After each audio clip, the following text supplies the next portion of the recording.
आप बहुत लंबे समय से कृषि के तीनों कानून खत्म हो, किसान को इंसाफ मिले,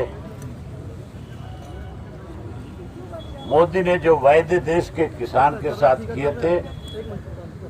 उन वायदों को पूरा करे, इसके लिए लगातार आज 2 महीने से ज्यादा समय हो गया, अलग अलग जगह पे बैठ करके जहां विरोध कर रहे हो, वहीं सिंगू के बॉर्डर पे, वहीं उसके साथ साथ गाजीपुर के बॉर्डर पे, बहादुरगढ़ के बॉर्डर के ऊपर लाखों लाखों की संख्या में किसान बैठ करके केंद्र की सरकार को केवल अपनी बात कह रहा है और ये कह रहा है कि जो अन्नदाता 80% इस देश में है, आप उस अन्नदाता को परेशान ना करें, आप उसको सुविधा देने की बजाय सुविधाएं तो आपने दी नहीं, नई परेशानियां खड़ी कर दी। इसके लिए लगातार आप लोग जो है सरकार को आगाह कराने के लिए इकट्ठे होते हैं। बड़ी हैरानी की बात है, हमारे प्रदेश का मुख्यमंत्री कैसे इस प्रदेश के अंदर लोग आपस में लड़े,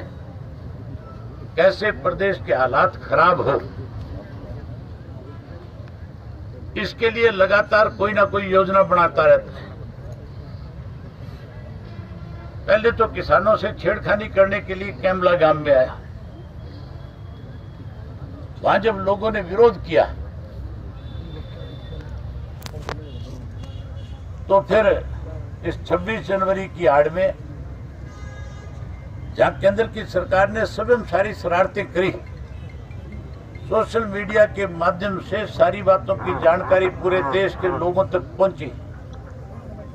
इंटरनेशनल लेवल पे जब इनका असली चेहरा सामने आया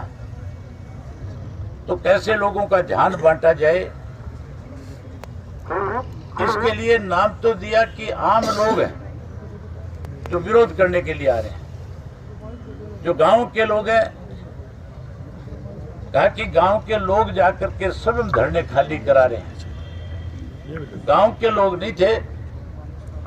ये सारे के सारे सरकारी कर्मचारी थे, ये भाजपा के पेड वर्कर थे,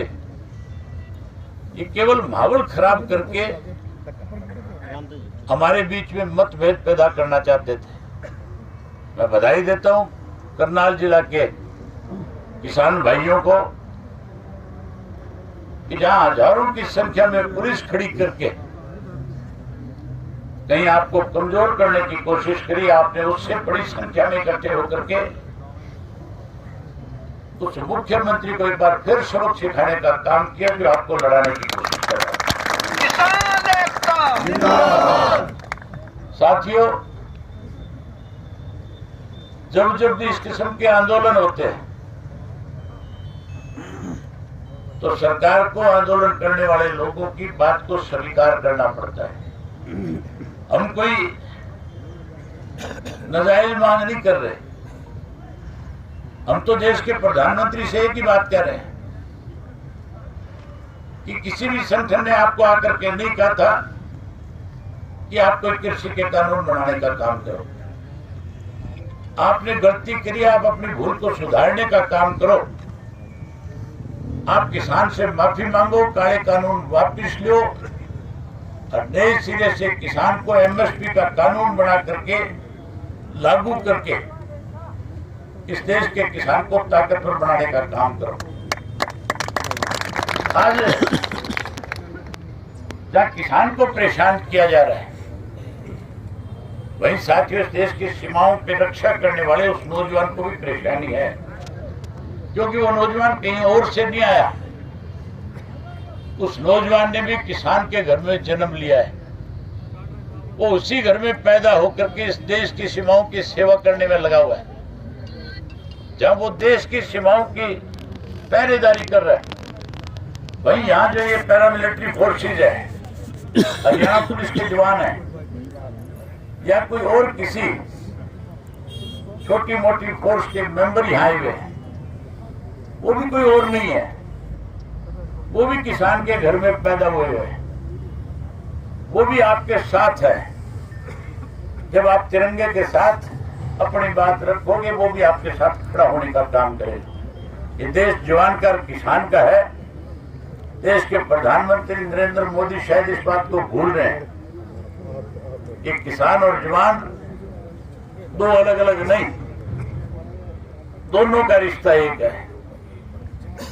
किसी एक को कमजोर करने की कोशिश करेगा, दोनों इकट्ठे होकर के तेरी सरकार को उखाड़कर फेंकने का काम करेगा। मैं आप सबको इस बात के लिए एक बार फिर बधाई देता हूं कि आपने फिर से इस धरने को लगा करके फिर से यहां बैठ करके जहां सरकार को सबक सिखाने का काम किया है, वही 36,000 के लोगों का मन जीतने का काम किया। इसके लिए आपको बधाई। भारतीय किसान यूनियन जिंदाबाद, भारतीय किसान यूनियन जिंदाबाद। अगर दोबारा फिर से इस तरह की कोई हरकत सरकार करने का प्रयास करे तो मैं अपने पार्टी के साथियों की विशेष रूप से जिम्मेवारी लगाना चाहूंगा। चौधरी देवीलाल ने सदा किसान के साथ खड़ा होकर के उनको न्याय दिलाने का काम किया, उनकी लड़ाई लड़ने का काम किया। अगर फिर कोई उस किसान को परेशान करे तो आपको आधी रात को भी उनके बीच में आकर के खड़े होकर के इस लड़ाई को लड़ना पड़े तो उसमें जाने की जरूरत नहीं। जहां मेरी आप जरूर समझो, मुझे आधी रात फोन कर दियो, मैं आपके बीच में आपके साथ खड़ा मिलूंगा। मुझे आगे आपके धरने में बैठ करके लंबे समय तक आज आपके साथ रहता, लेकिन मुझे गाजीपुर जाना है और गाजीपुर जाकर के जहां टिकैत साहब के साथ बदसलूकी करने का काम वहां की पुलिस ने किया, वहां के सरकार और प्रशासन ने किया, आज हम वहां ये विश्वास दिला करके आएंगे कि लड़ाई अकेले टिकैत साहब की नहीं है, ये लड़ाई इस देश के किसान की है और इस सरकार ने देश के किसान की पगड़ी पे हाथ डाला है। हम तब तक इस आंदोलन को जोर से चलाने का काम करेंगे जब तक देश का प्रधानमंत्री इसके लिए माफी ना मांग ले और ये काले कानून वापिस ना ले लें।